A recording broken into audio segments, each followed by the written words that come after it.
The morning report for the 31st of May 2011. It was a US holiday overnight, so there's no lead out from the US markets.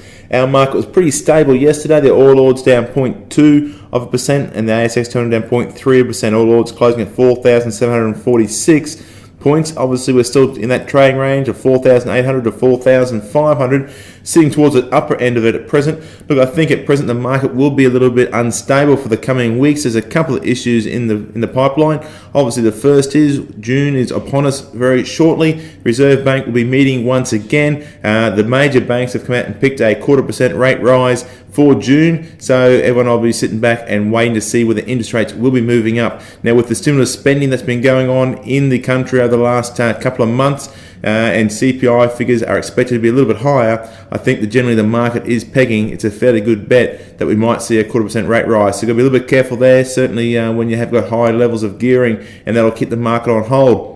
Now, the other more controversial issue, obviously, is the carbon tax. Now, take out your belief on global warming or not, and just look at the economics of the situation. Certainly, a carbon tax coming in is going to affect some of the major polluters in our country, and this will affect their bottom line profits. Now, these costs will be passed through. But from a market's perspective, some of these large companies, you've got to wonder what the effect of carbon taxing will cause. And obviously, with the price of carbon being set at whatever level that hasn't been determined yet, that may also be weighing on the minds of investors. And certainly, any of those big companies looking to raise capital or do major projects will be putting those on hold for the short term until this is filtered through. So there's a couple of economic and political issues out there right now in our marketplace. We're sitting towards the top end of the trading range. I wouldn't be surprised if we see a little pullback through June, especially if there is a rate rise.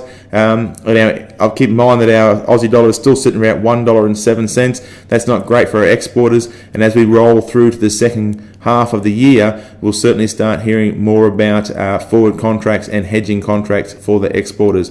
For any questions or queries, go to our website at growyourwealth.com.au.